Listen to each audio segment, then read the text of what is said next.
right now there is a transition.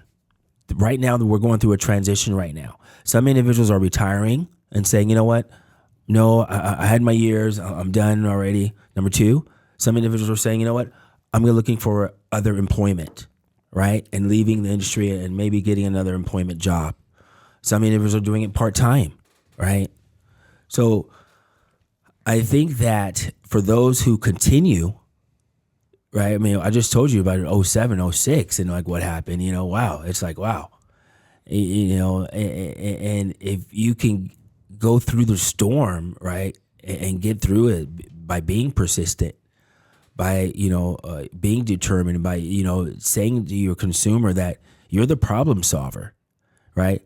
The NAR, National Association of Realtors the California Association of Realtors say 9 out of 10 individuals, 90% of individuals still use a realtor, right? Why do you think we still have these campaigns on TV? Use your realtor. Who knows your neighborhood better than your realtor? Who knows the market better than your realtor? Who's going to negotiate better than your realtor? Who's going to navigate through the process, through this journey than your realtor?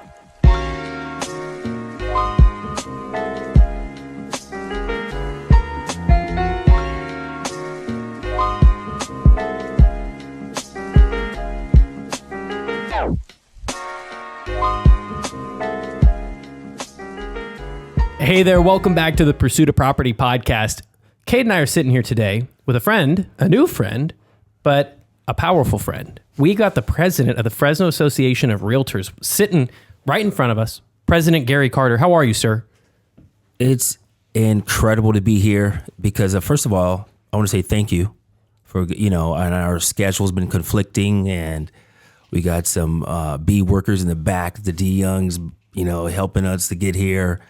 And I just want to, my schedule's hectic traveling, speaking at Rotary Club, speaking at schools. I mean, you guys see me, on the IG, where I'm at. Hard That's to right. Get El Presidente, man. But you know what? I told someone this, and this is the truth. I'm not doing this for me. I'm doing this for other individuals. I'm doing this for the people who are seeing it and for the people who are coming up under them. That's what it's all about. Let me tell you something. We're getting started already. Here we go. Let's roll. Preach. We are here on earth for others. We're not here for ourselves. Right? So, but yeah, thank you, Scott, for being Cade. Thank you very much. And Scott, you made me almost like I have to go memory lane because how we first met, let the audience know that, that's important. You and I, we were trying to hash out the story and make sure it lined up because it's been a few years. But we were able, with enough corroborating evidence, we were able to definitively say that back in 2020, a couple years into the business, I was hard on door knocking and circle prospecting. You were. I'm still doing that. That's it. And it was one of the things that just did well for me. And I remember I had a listing, and it was on Hornet, right? Yeah. And listed this property. I had some wind under my sails. I was feeling good. I was out door knocking, and I knocked on El Presidente's door. And I'm not even upset. It wasn't even my listing at all in my own neighborhood. In his own neighborhood. And that's what's funny about it was we haven't met in person, I think, since that day. It's been a while. True. And what was funny was you left me with a lasting impression because you didn't shut me down when you opened the door. You let me get through that first 30-second pitch, whatever it was. I don't even remember.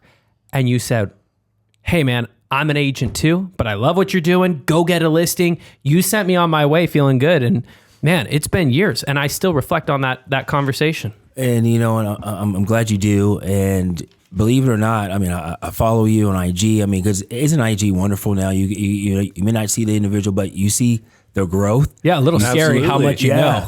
I know. And you're walking down the street. Hey, Gary, how are the kids? Is he still in soccer? I'm like, who are you? You know what I mean? It's like, I get that when I'm going, hey, I promise you, I can't make none of this stuff up. So the stories I'm telling you, I'm not making none of this up. 99% of it is true. I'm selling my wife's van, right? She's the mom's van, the soccer's, the kids are getting older. So we get her a Sequoia, so she's happy, and she's a worker bee too. I tell you, man. We were talking about partners. That's a partner, my wife, Milan. And the van and I saw it on Marketplace, and the lady says, "Hey, we have some friends in common." I'm like, "Oh, we do, huh?" And she says, "Such and such," and I said, "I don't know them." Oh man!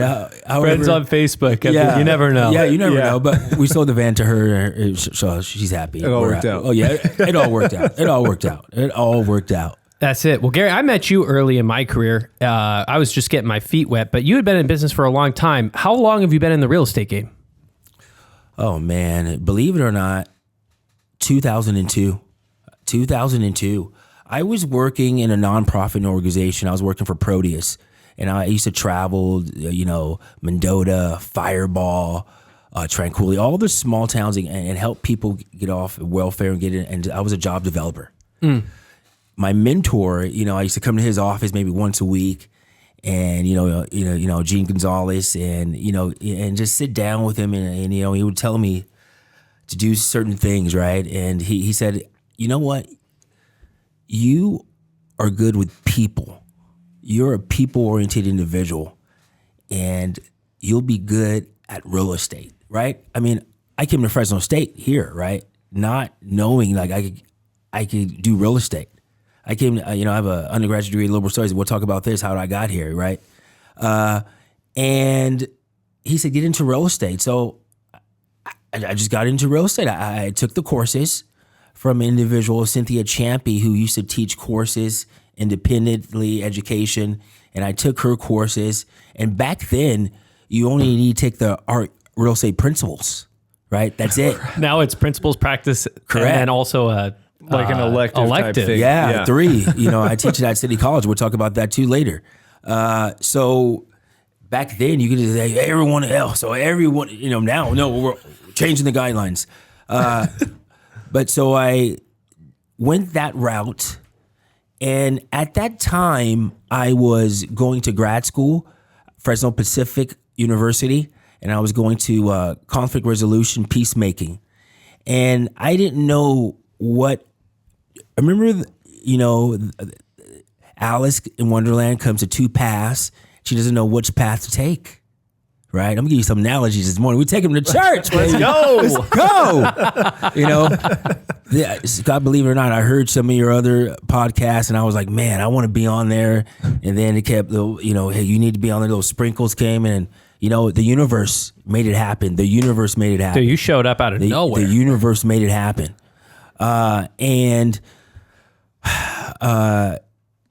you were talking about you're at FPU and doing this. Thank you. And I said, I can't quit grad school. I just started this, and I'm pretty good at it too. I'm pretty smart. I didn't know that, So because Fresno Pacific is a quarterly, so I said, let me do quarter. Let me finish the quarter. I can complete the quarter, and I did great in the quarter, over 3.0, I think 3.5. And I said, let me look into real estate. Let me do real estate. Let me plug into real estate, right? So I plugged into real estate, took the exam. You know what? It took me, I tell individuals, I tell my students, it took me 3 times to take the exam, right? 3 times. 68, no, I take that back. 66, 68, and then a pass. All right, my wife's brilliant. She first time.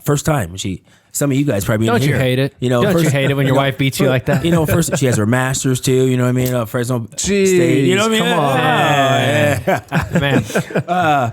So it was like, it's all about persistence, right? When you really want something, and I told myself, if I pass this exam, and this is just the beginning, and this is going to change my life. And it certainly has changed my life. Yeah, it no really joke. has. It really has. And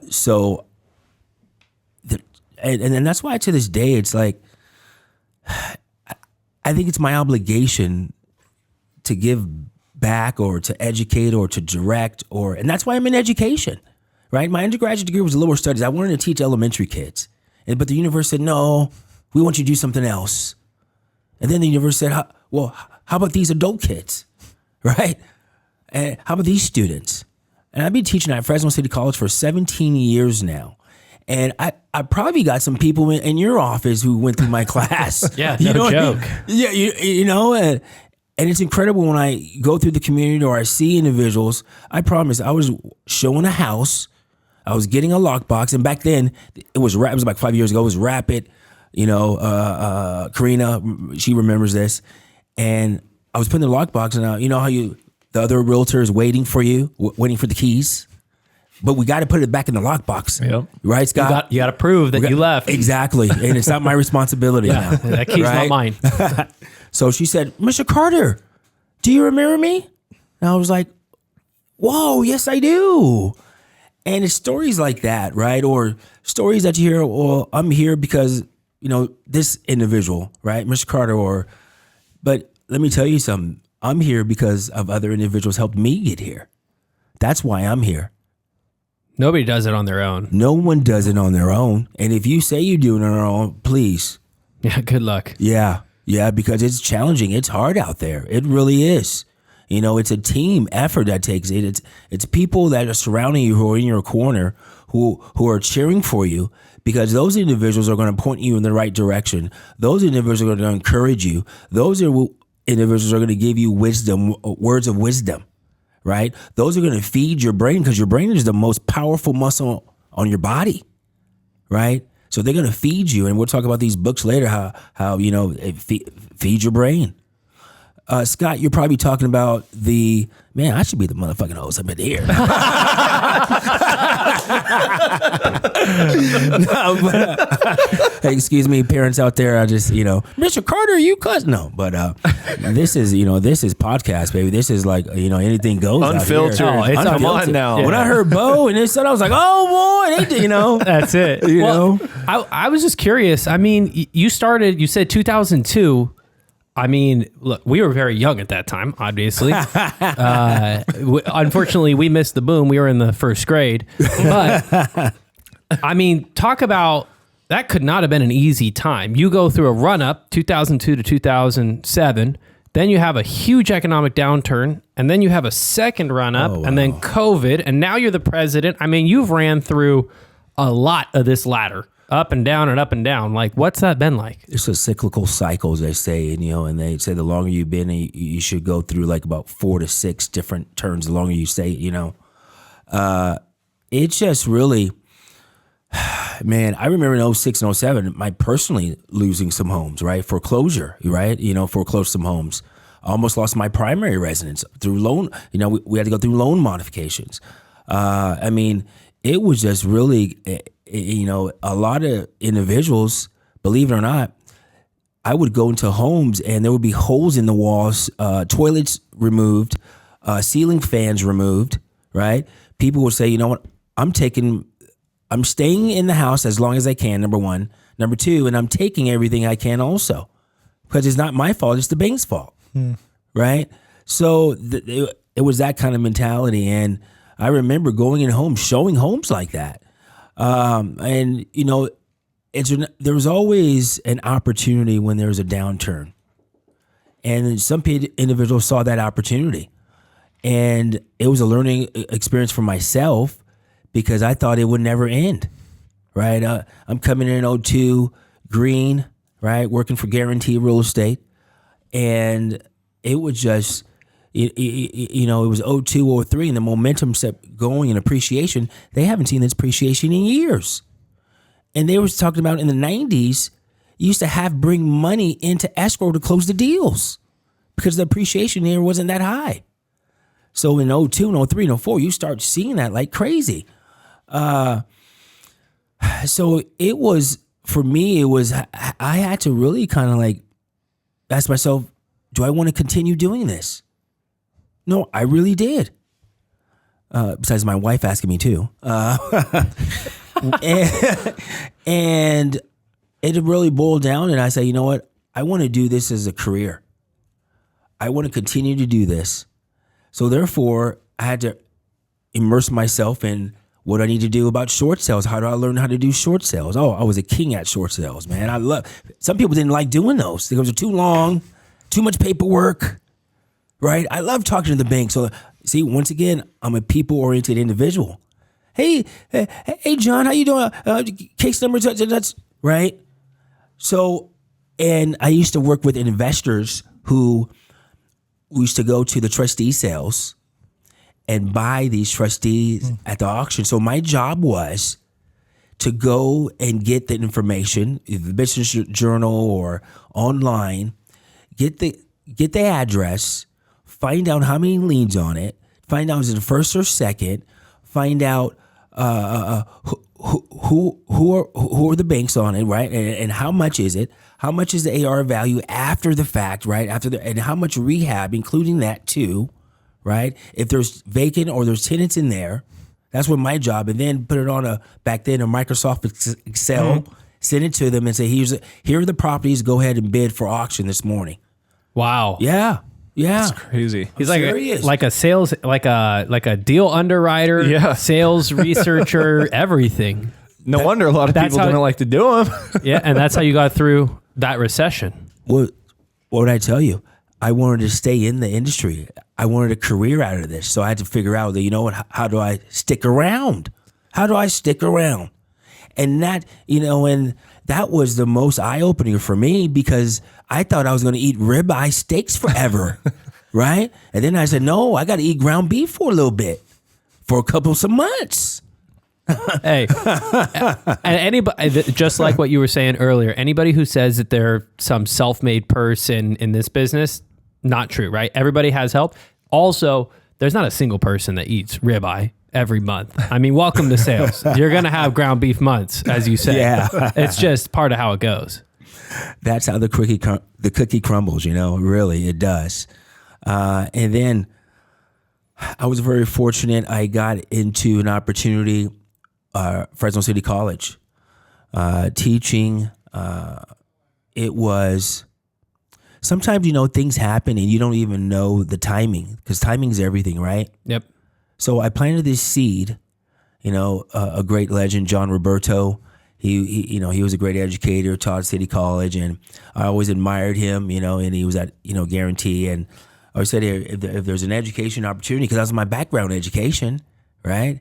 I came to Fresno State. I have an aunt educator, a stepmom was educator, right? A grandmother educator, and all those individuals, they went to Fresno State. That's why I came to Fresno State. Baseball also. The great legendary Bob Bennett, right? The baseball coach, right? Mm-hmm. Oh my gosh. I was trying out and he said, you're fast. He said, come to my office.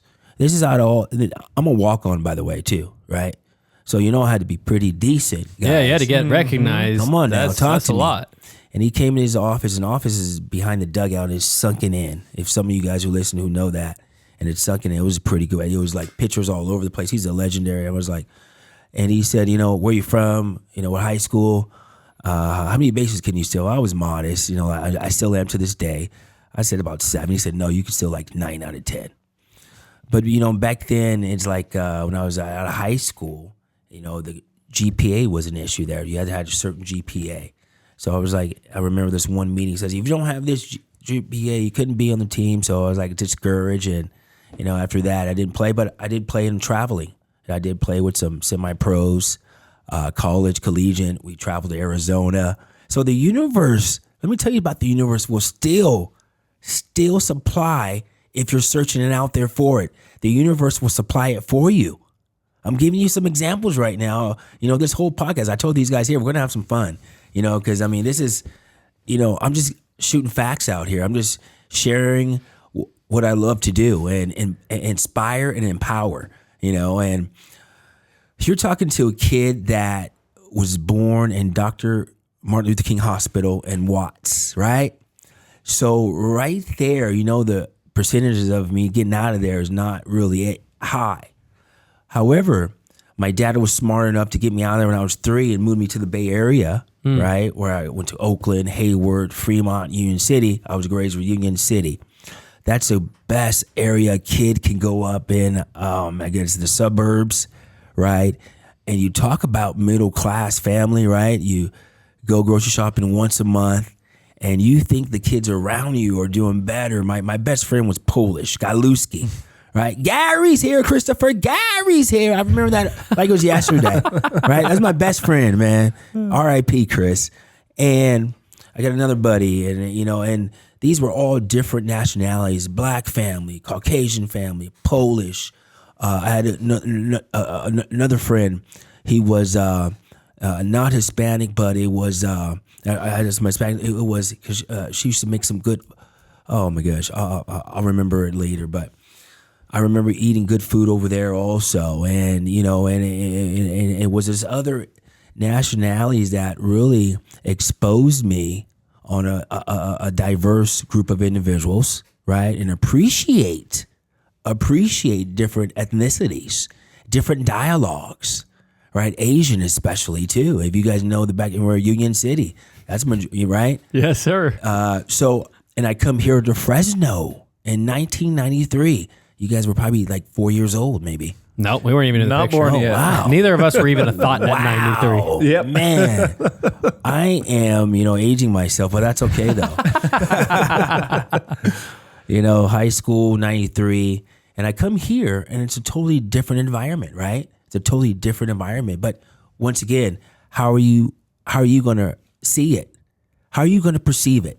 That's what it's all about. How are you going to look at it and say, you know what? I can make something out of here. Or, oh man, I can't do nothing here. I'm out of here. Right? So I think it goes back to your state of mind. It goes back to, like I said earlier, that muscle that is the strongest part of that brain. Right? It all starts in your mind. I used to say this. Remember, watch your thoughts. They turn into actions, right? Watch your actions. They become habits, right? You seem to be very on the mindset thing, which I know we talk about a lot. Have you always been that way, or is that a learned thing? I know for me, it was not always that case. Cade, can you?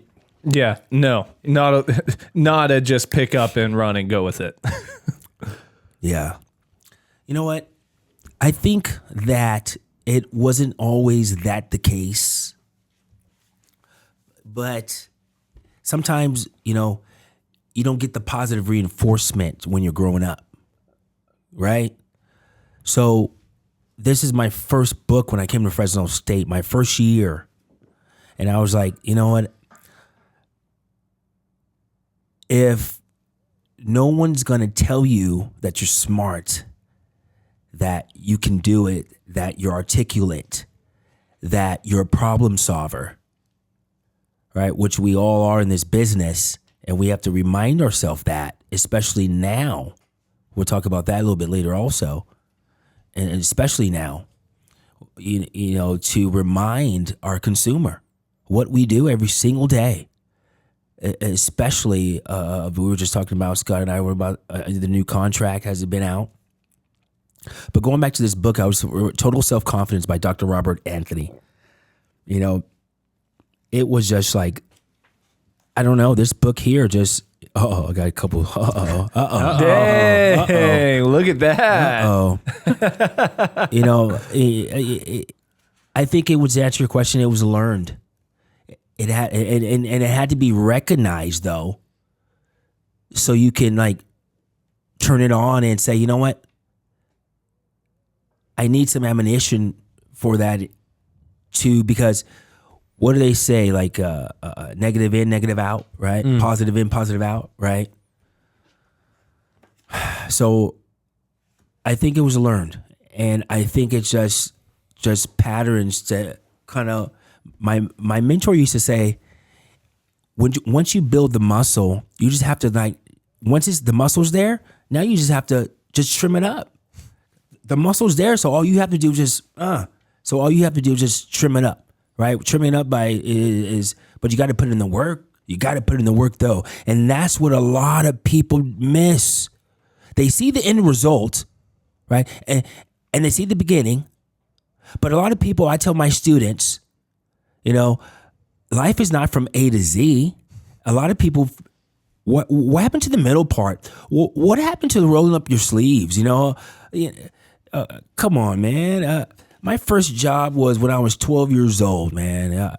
I used to go to this, put flyers on doors, right? Because there was a little teenager employment area that used to hire teenagers for jobs, believe it or not. They did. It was a great center. And I got my first job there. And and then my second real job, my second real job was a paper boy, right? Oh, really? Oh my gosh, dude. You know what it taught me? It taught me customer service. Hello. Dr. White, how you doing? I'm here to pick up the How much I owe you, Gary? I think it's $24, sir. Hey, thank you for the tip, sir. Come on. What are kids doing now? Where you at, Johnny? The iPad's going to ask you a question. Where you at, Johnny? I'm on. Johnny, you're right next to me, but I'm still asking you. You're on the iPad game. Johnny's right next to you, though. How's that affected how you raise your kids? Oh my gosh, it's a struggle sometimes. It really is, man, because it's like when I use it, like a video or something I have for them. Oh, Dad, I already know that already. I already know that. But when they're watching some video that I don't understand, how is that impacting on your life in a positive way, but they're staring at it. So it's really like, especially because the summer is out, my boys are athletic boys, so they're in activities and sports, which is very helpful. I encourage to get them in some activities. I don't know, whatever it is, dance, music, give them an activity because that sheds some of that time off. Yeah. So it's challenging. And it really is. I can't give you like the notion of the answer. It's just a work in progress. Come on. It's a society thing. Challenging. They're going to ballot right now to see if they're going to take them out in schools right now. I was hearing on USA Today that we're saying that if some of the kids are having challenges now in school because some of the phones are taken away, they don't know how to adapt. They don't know how to communicate. I'm serious. They don't know how to communicate. Right? So, wow. So, yeah, it's challenging. They open Pandora's box by allowing the kids to bring them in the first place. But, that's another discussion. And it's up to the parents, some parents, and I always have survey with other parents. And I want to see what other parents doing, what do they say. And, well, Johnny needs a phone. I need to pick him up when he's in third grade after baseball practice. You know what? My dad said in fourth, be at that corner. I'll be here at 4:30. If your butt ain't here, you're walking. You ain't getting home. I see you at the house. Oh, you better get a ride from Chris and his parents. I'm serious. That's funny. That's how we grew up. Exactly. That's how it was back then. But I was just talking to someone the other day. It's like parents, including myself, it's like, I don't know.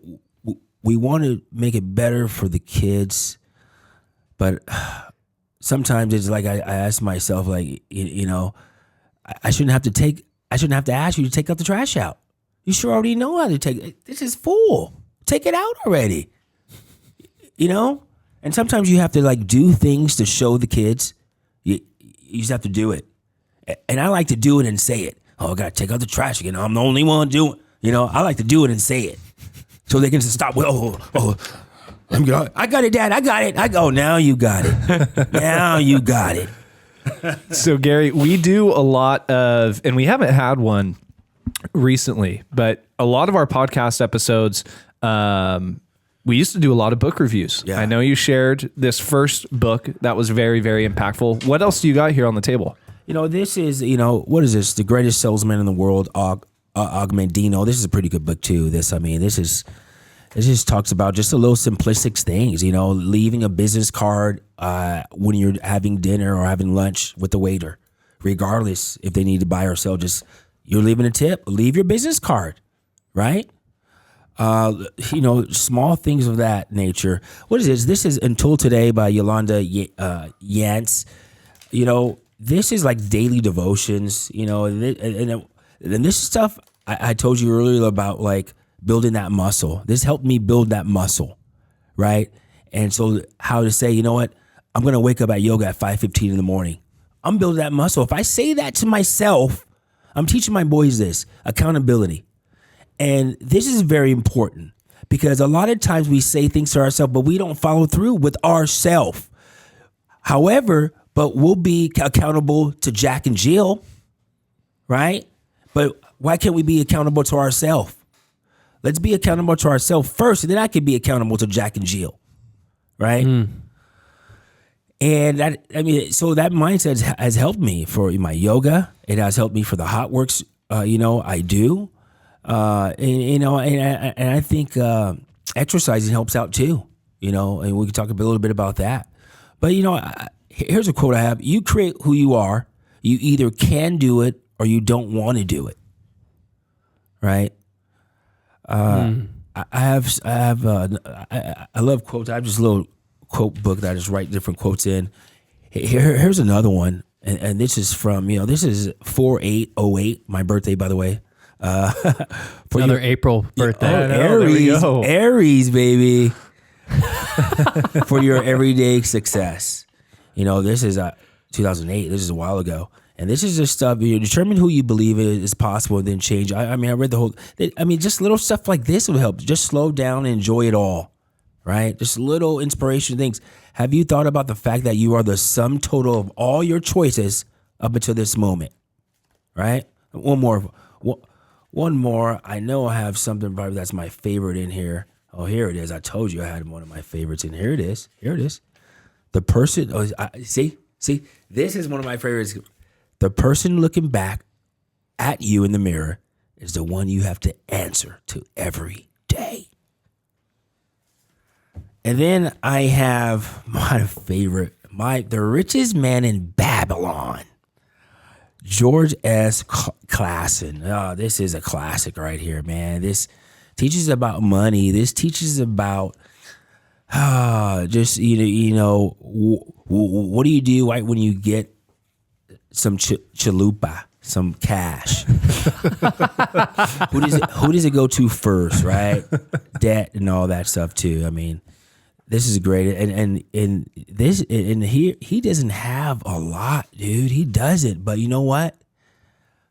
By his lifestyle, by what he does, he is billionaire. Let's see here. What else we got here? It's a picture of it. But I don't mean to switch topics on you. Yeah, let's do that. I told Cade before you came on, you are just an exciting guy to be around. You've got a lot of energy. It makes sense why you're where you're at, why you're the president of our association, and you're kind of the face for all of us in the Fresno community. We're in a weird time. Is that fair to say? Very much, yeah. We were talking about that. Yes. A lot of people have questions, and I don't think there's a better person to answer these questions or at least give some context and shed some light on it about kind of what big changes just happened in the real estate market. And there's a lot of stuff going on social media. Just like we were saying, Instagram's a powerful place. It also lets everybody give their opinion. But you were actually elected to be the face of the realtors in Fresno. Can you just shed your opinion on how our business has changed in the last month and what you see that doing for the consumer and for us? I can just my opinion only. Of course, we're still in litigation and what have you with the NAR, National Association of Realtors settlement, and the other settlements that are underneath that. But for the most part, for the everyday realtor, the everyday broker, and especially throughout California, right? This is a change for us because now, before when you go around with a buyer, there was no agreement, right, in writing, and the buyer was not informed that they may have to pay a compensation. So now that has changed. So now that's saying that, if I take you in my car, or if I even show you even one home, 2 homes, 3 homes, whatever the case may be, I have to have something in writing that says, I'm going to show you A, B, and C, and D homes. And then either you are going to pay me a compensation or the seller is going to pay me a compensation. Okay? And I think that the more conversations we have with buyers like that, and tell them, I mean, this is transparent now, right? This is actually going to make things easier for us.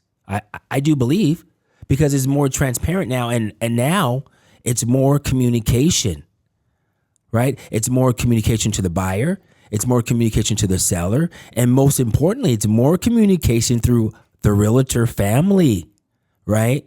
So it's either communication through text, or the communication through picking up your phone and answering, or or if someone leaves a message, call them back, right?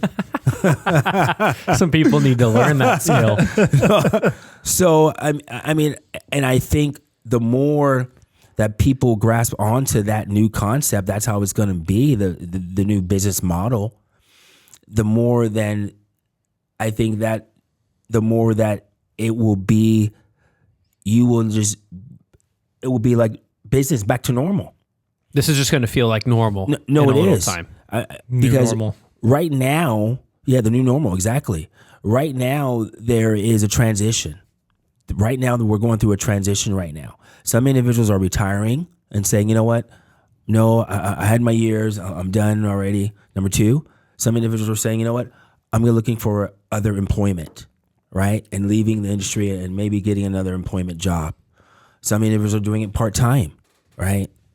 So I think that for those who continue, right? I mean, I just told you about 07, 06 and like what happened, wow. It's like, wow. And if you can go through the storm, right, and get through it by being persistent, by, being determined, by, saying to your consumer that you're the problem solver, right? The NAR, National Association of Realtors the California Association of Realtors say 9 out of 10 individuals, 90% of individuals still use a realtor, right? Why do you think we still have these campaigns on TV? Use your realtor. Who knows your neighborhood better than your realtor? Who knows the market better than your realtor?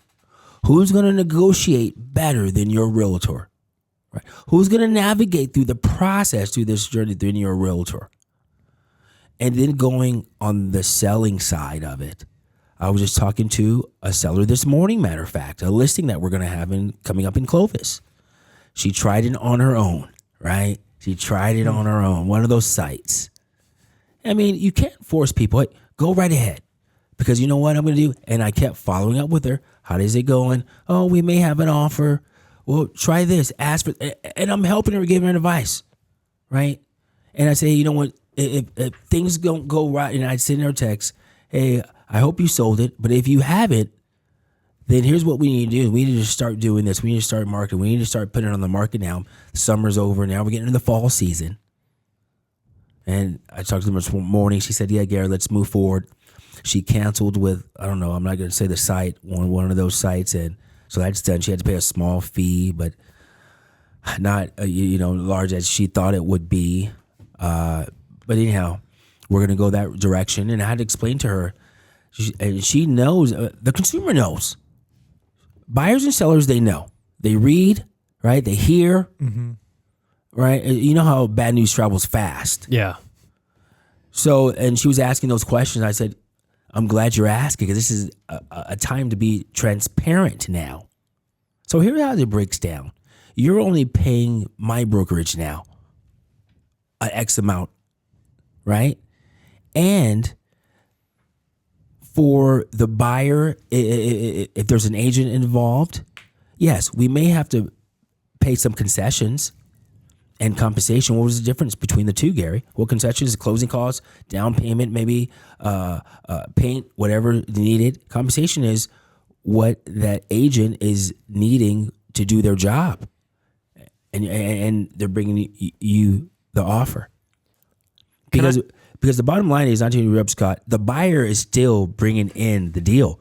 The buyer is still, and what we're doing now, we're breaking it up now. So I had to tell her, seller, keep in mind, you still may possible pay X amount when the buyer's agent comes in. So remember that, okay? And remember that in the back of your head, and let's calculate. So your seller's net now is affected with the combined X number. So I think, once again, going back to the communication, educating now, this is an opportunity for us. This is an opportunity for us to step up, educate, empower, right? And that's what I'm doing. These town halls. I mean, like you said, Scott, as a president, I'm immersed by this. It's your job. It's my job, right? So, and I feel that we're going to get through it. And I feel that it's going to be the new normal. You know, in 24 months, we're going to be looking at this like, wow, we were sitting here laughing. Remember the PED forums? We were just laughing about we were the just COVID, laughing about the COVID. You know, all the COVID documentation. Yeah, I had like 5-10 of them in my car. Well, Gary, can I ask you a question? I just Yes. want to make sure Cade and I understand this right. It used to be that we, as the listing agent, right, you'd negotiate the compensation for yourself or your broker, to clarify, and the buyer's compensation, the buyer's agent's compensation. It sounds like really the only thing that changed between 2.5 months ago and now is when I sit down with my client to sell a house, I'm negotiating for what my broker will get paid. Yeah. And then I'm just disclosing to the seller that as offers come in, Mr. or Mrs. Seller, we need to just look and see if there's any cost associated for you to pay the buyer's agent. They're going to have to negotiate for their own value. Correct. Yeah. Other than that, it's the same. And don't leave out the multiple listing service. We cannot put marketing the cost. Right? Compensation in the multiple listing service anymore. So that's very important too. Can I ask you a question? But check this out. Here's what's going to happen, and it's already happened real quick. You're probably going to this. Hey, Scott, how you doing? Can I show your house on Lovely Street? Yeah, Gary, go right ahead. Okay, great. My buyer's FHA, my wife's conventional. Hey, Gary, by the way, my seller's willing to pay some compensation for you. Excellent, right? I mean, I'm telling you, it's going back to that communication again. It's going back to, you're going to have to start picking up the phone and returning phone calls. I don't even know if I should ask this question. It's about, I heard somebody say that they were thinking about doing this way of listing properties that had to do with the pricing of the house, and that if the number that the listing ended with would maybe potentially indicate a commission amount. Is that illegal? For example, Gary's looking online on Zillow. He just happens to see that the house is listed for $250,003. Is that considered illegal? You know, if there's a different price that's showing right differently throughout different sites, like multiple listings, is that showing there the same price also? But it sounds like, you know what they say, if it walks like a duck, smells like a duck. Ah, okay. I kind of got that vibe. You know, I got that vibe, and I was like, I told the guy, I was like, oh, that seems a little bit suspicious. Hey, that's how, you know, my theory, I'm serious. And that answers a lot of stuff that, you know, a lot of things there. You know, Gary, agents come in the office, hey, I sit down and listen to him, like Scott said in the very beginning. He's a good listener. And then I say, it's quite like, oh, yeah, you're right. Okay, go right ahead, my man. I was going to say, you named off some different groups of people, right? With kind of this changing landscape. You talked about people who are maybe migrating out of the business entirely, people who are migrating out to pick up a different job and now doing it part-time. And then the group who's going to persevere and push through, and it's the new normal, and they're going to find success either way. What would you tell the person looking to get started? That group of people, the group, your students who are looking to get started. What do you tell them? Great question. Fantastic question. I would just started. We started class last Monday, and I would love to have you two as a guest speaker at my class. That would be great. It'd be awesome. We'll put it in the calendar maybe after the podcast. I think you guys would be fantastic. You know, it's always like, you know, going back to parroting, like you tell the kids, like, hey, you need to do this, you do this, because this is going to propel you, and this is for your own good, making your bed every single day. That's another great book, by the way, too. Mm-hmm. But you have like someone else tells you that, right? Like maybe a coach or a coworker, you know, spouse tells you the same thing, and then a coworker tells you like, babe, I just told you that a few. So what I'm saying is this: my students would like to hear another voice too, and you know, I say things, but you guys can be the expert behind there. But going back to your question, I would tell them that this right now is a great time to get in because number one, they don't know the other route. They don't know that other compensation, commission, feud that we had. They don't know no better, right? It's just like when people say, well, oh my gosh, 5.5 interest rate. Oh my gosh, 6%, right? Well, hey, how about the people that were dealing with 18? How about 20? My parents didn't own a home at all growing up as a kid. No, we always rented, right? Always rented. So that was kind of very important too, as growing up, for myself to be a homeowner and to, my first home when I was 26 years old. I was very fortunate. I was like, wow, 26 years old, the first person in my family, first generational college student too, on my biological side of the family, right? But I would tell the students this: you're coming at a great time, right? You want to treat this as a job. You want to treat this as, when they say 8 to 5 job, the deals are before 8 and after 5. Those are the deals. No, I'm serious. I know. Those are the deals. I've lost some deals, eating dinner 7, never paying the phone. And I gained some deals too. I'm just speaking the facts, and I tell them that You're right. Les Brown, great motivational speaker. I don't know if you guys remember. You guys probably in diapers, but he came here to Fresno, and I met him, and I took a picture with him, and he said, "You got to be hungry. You got to be hungry. You got to want it every day." And different phases of my life, been hungry, right? And certain times I'd be hungry than others. So I would tell them to be hungry. Then lastly, like I told you, that mirror one, it's all up to you, right? No one, I'm sorry to say, it's the person in the mirror. It's going to change your situation, right? It's not the person you're seeing on IG. It's not the person you're hearing telling you things. It's the person you're looking right in the mirror while you're brushing your teeth, right? Because that's when it starts. And I think that's very important to remember because through life, just like this real estate we went through, this cyclical, I just told you since 2002 to 2024, right? Like a roller coaster. Look at that roller coaster video of real estate. You're going to go through hurdles in life, just life. You're going to go through challenges. But what are you going to do during the challenges? How are you going to, make it through the challenges? That's going to define you. That's going to make you stronger at the end of that. And then you know what happens? Once you get out of that, you kick up your feet for a day and then some other challenges are around the corner waiting for you. That's it. Never stops. That's it. And I like that. When you look in the mirror, that's the person ultimately responsible for if you're going to win or if you're going to lose. Yeah. And then along the way, you have people, podcasts like this inspire you, right? Believe it or not, I see what you guys are doing, and you guys are inspiration to other people who want to do podcasts, believe it or not. And now they're starting to do it, but you guys have been doing it for a while. You don't know what you don't know, number one. Number two, you don't know who's watching you, and they may not say a word.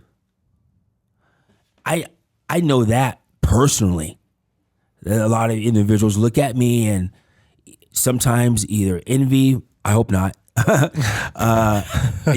inspire, right? Motivated, right? Say, hey, you know what? Gary can become president. I can too. And I told myself this morning coming up here, self-talk again. Hey, you know what? If I can empower one person in this room, on the podcast, I did my job. One person, that's it. But I know that a multitude of individuals are affected. And Scott, you gave me a great compliment earlier. You said, you're infectious. You people want to be around you. You just, You're exciting to be around. I appreciate that. I thought he was talking about when know. you told him he has freaking came in with massive swag, bro. He does. If you're just listening, you don't see the video. President Carter's got some swag. He's got the He's got swag. the Vans off the wall. But no, It was like when I was a kid. I worked in this factory. And I was about 13, 14, maybe 15 years old before the grocery business, and it was a warehouse, and the guys laughed at me and said, "Oh, you're wearing the wrong shoe. You're wearing the wrong shoes. Like, you're not supposed to wear those shoes." And I didn't know. I just took the job because it was a recycle. I had to take the plastics, put them in one barrel, take the aluminum, put them in one barrel, and take the it was something else to recycle and put them in another barrel. That was my job, about 6 to 8 hours. So one day they were right. I got a nail stuck in my shoe, and when that happens, you got to go to the doctor, you gotta Tetanus, take you off, and all that stuff. And I was like, you know what? I want a job where I have to wear a tie. I promise you, this is what I said to myself. Self-talk. I want a job where I have to wear a tie. I want a job where I have to wear a nice suit, right? So let's see here how that works. Well, a few years later, I'm at the grocery business. I'm doing that. You got to wear a tie, right? A few years later, I'm a bank teller. You got to wear a tie, right? And then I work at Vons doing college. You got to wear a tie, right? Right? So, and I worked at the Kindle bookstore, Yeah. Right? I worked there. All these jobs here, what I'm saying is like prepared me to be where I'm at right now. And the very first real job I had was the paper route job. I remember Sundays. See what I mean? Building that muscle. And you was like, how did you know this? How did that? Well, I had some help along the way. 5:30 on Sunday morning, it was dark outside. Sunday paper was thick. The comics, the sports, the business. Sunday papers are thick. Okay? So my dad helped me out sometimes too, but I had to fold the thick paper at 5 o'clock, delivered by 6:30. So come on, I mean, at age, 10, 11, 12, I'm already building that muscle already, right? So, I mean, that's what I'm talking about. You have to start building that muscle, and it's something that doesn't happen overnight. It doesn't. And then as long as you're building that muscle, and the universe will supply the players, the helpers, to help you get where you need to be at, because the universe will supply that. The universe is supplying this vocal. You know how many individuals are going to hear or see this on YouTube? Just because of what you guys envision, just because what you guys implanted. You guys were not thinking about yourself. You guys were thinking about others. And I've heard you guys have other guest speakers on here where I'm even, amazed to hear something I can take away. So, I mean, you guys are doing a heck of a job. Well, Gary, I mean, we're just grateful that you joined us. And I think it's important. You talked about like how important it is, like social media and people being able to see. We watch you. You're the face of our association. How do the people that hear this today and kind of can feel the energy that we have in the room, they can see it over the video, how do they stay in touch with you and watch what you're doing? Oh, boy. Social media, YouTube, anything. Yeah, you can. There's some interviews. You can Google me, Gary Carter for real estate interviews. Facebook, IG Gary Carter 467. 559-824-1454. That's it. There it is. Come to my class, Fresno City College, become a student if you like. I've been teaching there. It's about 17 years. And I didn't talk about, the volunteer work, because I'm not bragging, but I'm just showing you how I roll up my sleeves too. I roll up my sleeves also. I talk the talk, but you know what? I roll because a lot of people are going to say, oh, these guys, he's talking. But you know what? No, come on now. I'm up there on top of the roof, putting a hammer on a Habitat for Humanity house. I'm helping that. I'm up there at the powerhouse, serving food. right? Come on now. I'm up there cooking onions, for the food for the individuals. I'm up there passing out stuff for the homeless. Come on now. So I'm up over there at the Terry house cooking for the families. I'm not being braggadocious. I'm just telling you this so it shows you that, hey, my path to where I'm at right now, that's my journey. All that stuff that I'm doing for others, that's helped me be who I am today. That's helping me be the father, like the husband, the business partner, right? The real estate broker, right? The adjunct instructor, the right? president, the motivational speaker, right? Come on. And hey, this is it. This is like I said, I mean, I'm just speaking the truth to you guys here. This is, this is raw, and I love it because you guys are giving me a platform where I can share my information to others, So, well, and we love it. And we're going to have you back on soon. And Absolutely. Hey, that's great, man. Like I told you in the beginning, we'll be here all day. This is going to be fun, Hey, I think you guys out there, you guys are really making an impact in the real estate business. You guys are really in the podcast business. You don't know how many people are doing the podcast or have done it because of you guys. So you guys are really making it impactful. And let me tell you something, one more thing. Sometimes you don't get the pat on your shoulders, right? That sometimes you think you deserve. So that's why you have to do it yourself. Do it yourself. love it. There we go. President Carter, we'll have you back on before the end of your term. Yes. We have your please commitment? do. Please do. Yes, Let's you do. do it. Yes, Scott, you do. Bingo. All right, guys. We will see you guys next week on the Pursuit of Property podcast.